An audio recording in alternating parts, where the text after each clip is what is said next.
Good morning, Richard Calhoun, Creekside Realty, real estate broker with Creekside Realty, 40 years of working with buyers and sellers here in Silicon Valley. We're here today to talk about week number 45. The handout is posted, so you can type in this base green URL and add on the purple add-on, and you'll get about a 23-page handout, I believe. And there'll be the slides we're going over today. A couple of our slides that we normally do are missing due to technical issues, but we'll have a good time anyway. This first slide is looking at the 5-year median, which is 2015 through 19, the 5 years before COVID, all good years in the real estate marketplace. So if you were having a normal year, all three lines would be right on top of the yellow line. So what's going on? Your total inventory, what's available for the buyers to buy, is the blue line. So the blue line is the total inventory. It's way below where you'd expect it to be. It's somewhere around 62%. The gray line is the number of new listings coming on the market each week. And basically, when you look at that, it's right at the yellow line. It's above, it's below,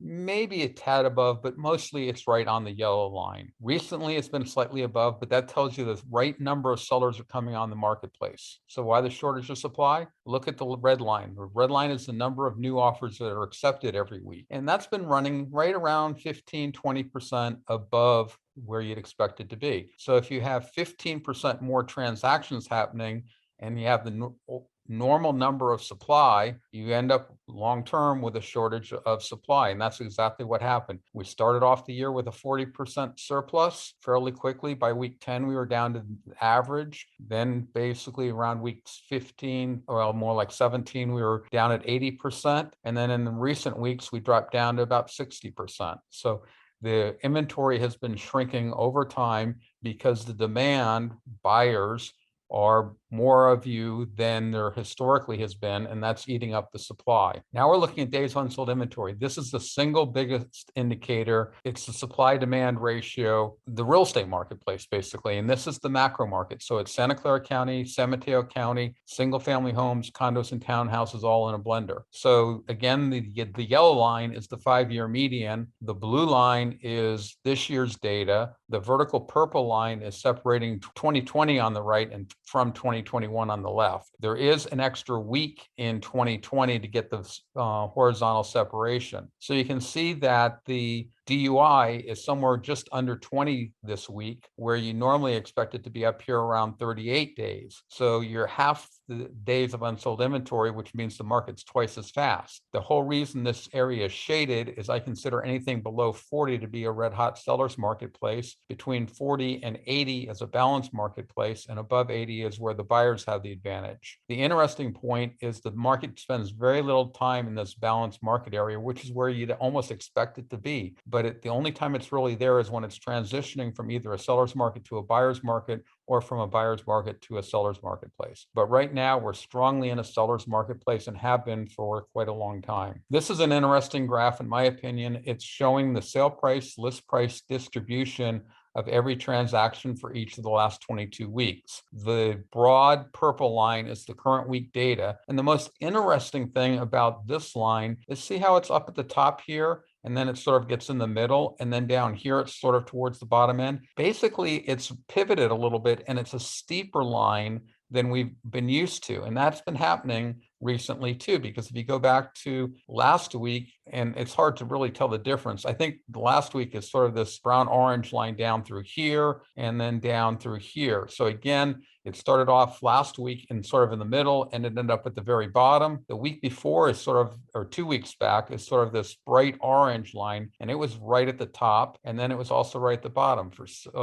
So for some reason, consistently in the last several weeks, it's rotated ever so slightly to be a slightly steeper distribution climb. Not sure what the significance is, but basically the real takeaway is all the data points, all 22 weeks, are fairly closely grouped. And so the market's basically at a plateau. It's not really accelerating. It's not cooling off. It's just sort of floating around in a very hot state. This is a table. I only got the single family data on here, but I do believe it is accurate and complete for the single family. And what it does is it allows you to pick whatever micro marketplace. You start off in Santa Clara County. You go up into San Mateo County, you're looking at the major indexes. DUI, days of unsold inventory, comes first because it's the most significant. And these are bright red because all these numbers are low. The slowest areas are basically in San Mateo County, the expensive areas, Menlo Park, Atherton, Portola Valley, Woodside, and the coast. And they're both basically around 50 days. If you eliminate those two areas, everything else basically is 20 days or less, and the low side is 9. So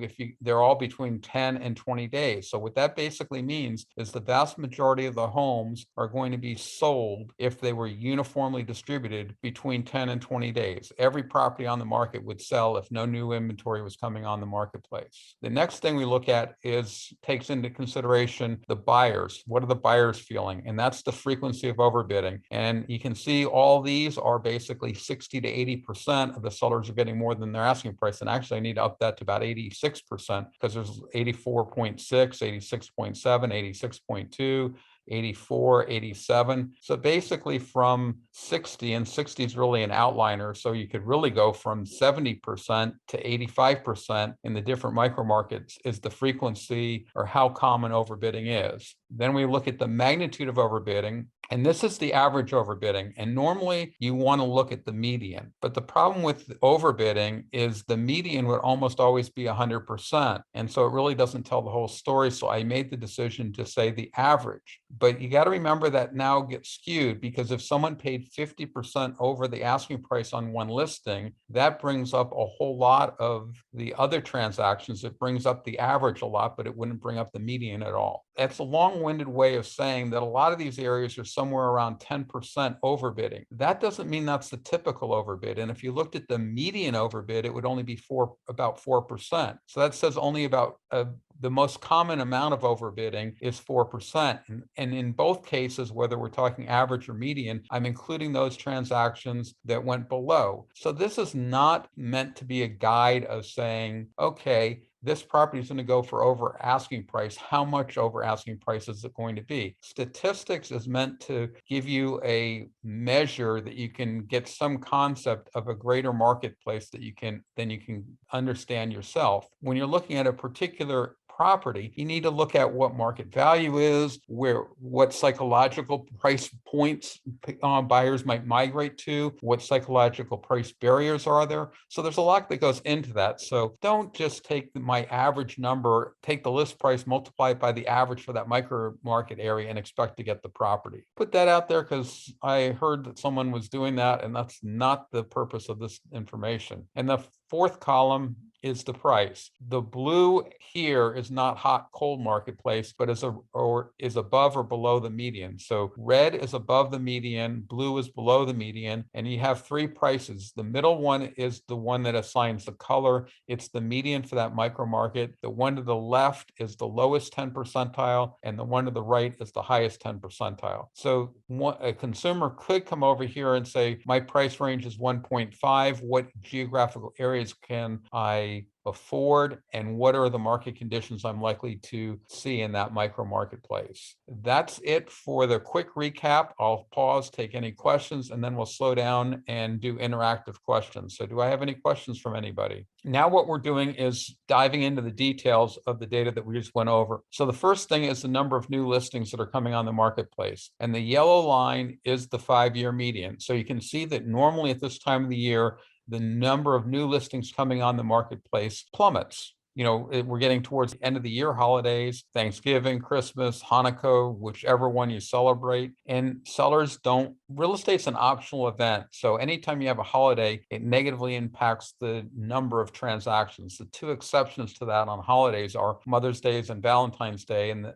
there, the nesting instinct, I guess, takes over. And there's actually a slight positive impact. But typically, real estate is an optional event. You don't have to do it this week. You don't have to do it today. And so if there's other things going on in your life, it takes back seat to it. And this year's data is basically doing the same thing. It's a little bit higher, and I'd expect it to be a little bit higher just because holidays are not as significant right now with COVID, although part of me says that at some point, and this may be the year, that people go crazy and overreact and do more holidays, and it will have a bigger impact. Although with the coverage on airplanes and everything else, I'm not sure how many people want to get out there and travel. So it's up in the air. And in fact, I heard an interesting news article the other day about people are really flocking to RVing. So, they don't want to go up in a plane, so they're renting an RV and going out RVing in a big RV. But anyway, the takeaway is it's more or less behaving the way the market would expect to. A couple of weeks ago, there was sort of a big, sort of a plateau when you'd expect it to come down, but the following week it dropped down quite a bit. So overall, the trend's the same. And if you look for the whole year, we're in week 45. So if you look in the last 45 weeks, you can see for the most part, the blue line basically followed the yellow line. And that's sort of what you'd expect when you're looking at a 5-year median. Now what we're looking at is the total inventory. So this is the level of the inventory, the level of the water in the reservoir. And you can see we started out above here at the beginning part of the year. Then we were what you'd expect it to be. And then we've been below. And right now we're actually starting to fall below more rapidly. And, we're not quite there. But if this is the 5-year median, somewhere around 760 homes, and we're only at 1,250, we're going to be way below, and we may hit an all-time record low inventory this year. In Santa Clara County single family homes, I have very little doubt that will happen. Again, this is the macro market, so we're looking at condos and townhouses, and we're looking at San Mateo. So if one area such as San Mateo County condos has a huge surplus of inventory, that brings up that number we were just looking at, that graph we were looking at. So now we're flipping over and looking at the demand side a little bit, and we're looking at the number of new offers that are accepted in the last week. We're not looking at the TFT ratio. We're not looking at anything other than how many offers were reported in the last week. And again, same concept is the yellow line is the 5-year median. The blue line is where we are this year. If you come back here at the beginning part of the year, you were slightly above, but now, and it's the vertical separation. The vertical separation is actually getting a little bit greater. There's a few weeks here where we came down, but what this is on the 5-year median, the holiday, which would have been Labor Day, was in week 35. This year, because of the calendar, it happened in week 36. That's the only reason we were here. This is probably July the 4th, and this is probably Memorial Day. So other than the fact that the holidays get averaged over on my 5-year median and they get impacted on the given year, the blue line, the given week, every week, the blue line has been outperforming the 5-year median, except for those calendar fluctuations. So we have a huge demand, and that's showing up everywhere. Now what we're looking at is the days on unsold inventory. And this is a heat map, so you can look at this and say, wow, where are the hot areas, where are the colder areas? So you can see the expensive areas in San Mateo County and the coast in San Mateo County are the cool areas, with basically both at 50 days. Here in Milpitas, North Valley, at your 9.2 days, you're basically on fire. You got most of the areas falling pretty close behind. I will make a comment that's a little off topic, but Saratoga, Las Gatos at 19 is a pretty aggressive number. It's actually very aggressive because that's usually one of the slower marketplaces, and it's one of the few areas, that in South County and the coast, where I actually say instead of the 40 to 80 region being a balanced marketplace for those 3 micro market areas, it's really 75 to 150. So to have those sitting here at 18, or South County sitting at 18, or the coast sitting at even 50, those are exceptionally pretty hot.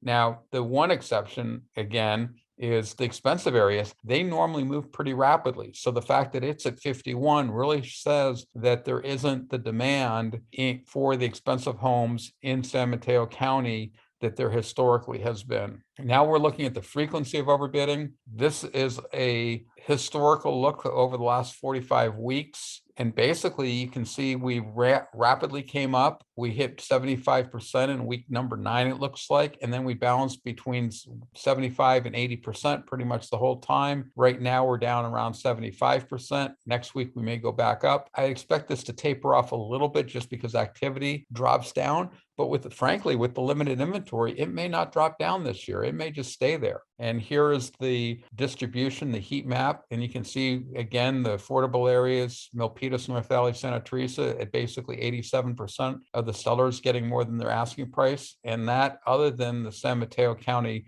North area, which is up here around Daly City, Pacifica, San Bruno, South San Francisco, those very northern San Mateo County cities, it's at 87.4. So there's only a 1 day difference. The whole thing's on fire. It is noteworthy that even though there isn't a high degree of overbidding and you have 50 days of inventory, the Atherton Portola Valley area still has 60% of the sellers getting more than their asking price. Now, this is looking at the magnitude of overbidding. And to me, this data here actually fluctuates more than I'd expect it to fluctuate. But again, it increased rapidly coming into the beginning part of the year, which it typically does, but then it normally slows down. Look at the difference between this week 45 in 2021, and week 46, even though it's labeled 47 in 2020. I mean, that's a huge disparity. You were somewhere around 102.5% last year, and this year you're at 108%. But, it's a different year. This is the heat map showing the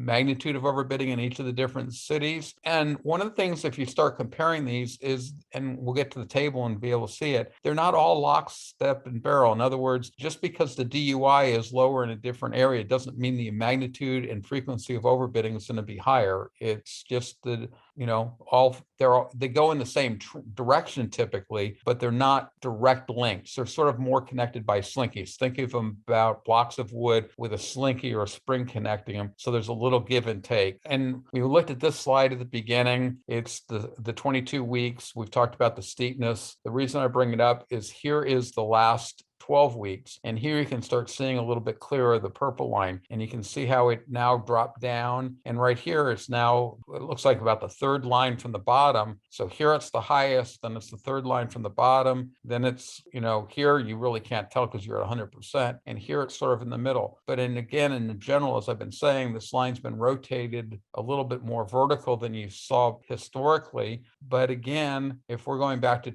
August 28th, which is one of these dotted lines, there isn't much movement. In the last 12 weeks, the market really has not changed as far as the amount of overbidding. This is the sale price in the different areas. You can see the pale colors in San Mateo County are all close to the median, as well as here in Santa Clara County. And when you look at those numbers, Cupertino, Sunnyvale, 2.4%, Redwood City, which is the median at 2 million, Bay City's at 2.35, and then Foster City, I didn't label that, but that was at 2.8. So, you can see they are pretty close together. Again, the number on the left is the cheapest 10% in the given micro market area. So if we pick on South County, it goes from 800,000 to 2 million, with the median being 1.2. And that's the kind of distribution you have in each of the different geographical areas. Here, what we're doing is just looking at the measuring indexes, inventory, what happened. Well, and we're doing it in the major markets. So you have Santa Clara County single family homes. It has only 45% of the listings you'd expect. And that's down from 46.5% last week. In San Mateo County, so just go a little bit north, they actually have 87%. So it's not quite normal, but pretty close. If you look at condos in Santa Clara County, again, right around 88%. But now look at condos in San Mateo County, and this is not the entire county. This is just the Bay City. So everything from the ridge line down to the Bay. So Belmont, Burlingame, Menlo Park, Redwood City, those cities, they have 2 times the inventory you'd expect them to have. And what's really amazing here is, despite having double the inventory you'd expect them to have, they're sitting here with getting overbids 2/3 of the time and overbidding by 4%. So that almost doesn't make a whole lot of sense, except for when you look at here, the days of unsold inventory is 45. So again, if you say 40 to 80 is a balanced marketplace, it should be balanced, which would drop this number, in my opinion, to the 33 to 50 percentile. So the fact that it's basically at 70%, it's almost like the buyers are desperate from Santa Clara County single family homes, and then they're going into the San Mateo County condo market and not adjusting their expectation for the different marketplace. So that's sort of the takeaway way on that issue, but it shows you that, how do we say this? At 200 times, it's double the inventory, you would not expect to have a hot seller's marketplace going on. And so you have to look at more than one thing to really find out what's going on. So then the